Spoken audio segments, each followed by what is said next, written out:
Olá pessoal, tudo bem com vocês? Eu sou a professora Emanuela. Estamos dando início a mais uma aula de matemática para o 8º ano. Na aula de hoje, vamos exercitar um pouquinho do conteúdo simetria de translação. Então, a gente já falou um pouquinho sobre simetria de reflexão, de rotação, e hoje vamos estar exercitando mais a fundo questões envolvendo simetria de translação.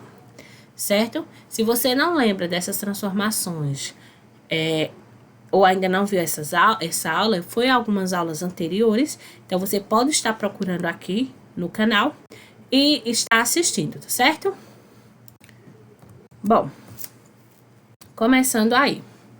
Então, primeira questão diz assim: Paulo fez composições com polígonos usando um programa de computador. Em quais das composições é possível formar pares de figuras simétricas por translação? Então, formar pares de figuras simétricas por translação. Então, vamos primeiro lembrar aí um pouquinho o que é a simetria de translação. Então, quando a gente fala em simetria de translação, nós estamos falando na reprodução da imagem de forma idêntica a como ela é, né? Então, ela fica idêntica ao seu formato original. Ela não tem rotação, ela não tem aumento nem redução, ela é idêntica, garante as mesmas propriedades. Só que ela tem um deslocamento, né? Um afastamento, uma distância que a gente pode até estar medindo, né? Então, essa distância, ela tem que ser igual, se manter em todos os pontos da figura para que essa figura não tenha nenhuma alteração.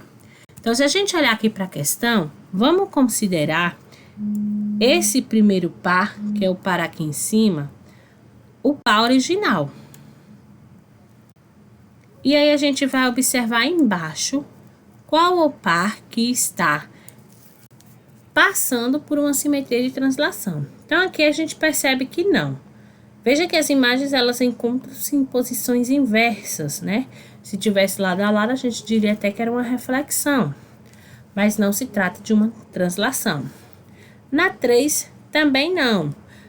Pelo fato de que as imagens estão em formatos diferentes. Elas não estão com as mesmas características do par inicial. Então, resta para a gente apenas a composição 2, que é a correta, visto que as imagens, veja que estão repetidas embaixo, idênticas às iniciais, né?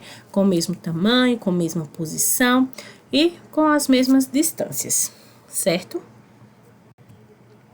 E aí, vamos para a segunda questão, que diz assim: você já jogou o jogo Batalha Naval?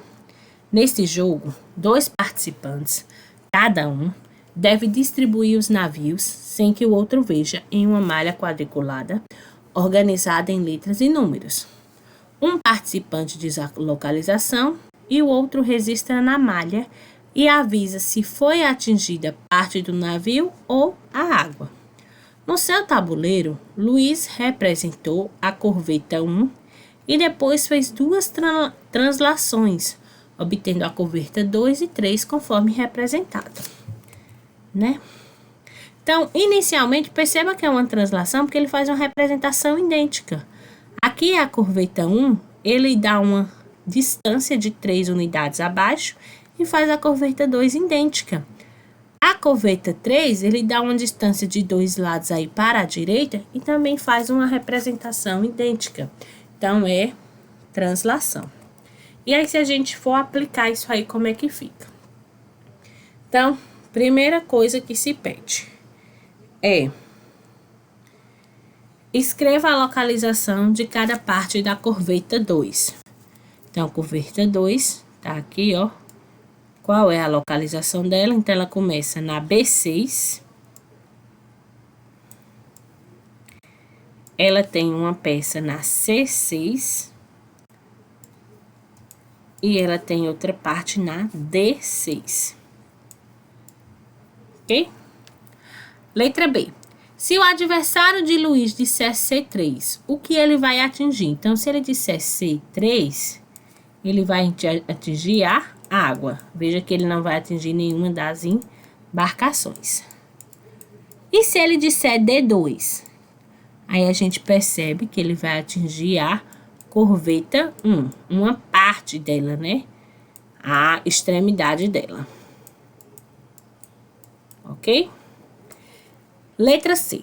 Cite um lançamento que possa atingir a corveta 3. Então, se ele disser qualquer uma dessas, ó, G2, H2 ou I2, ele vai estar atingindo aí a corveta 3. Certo?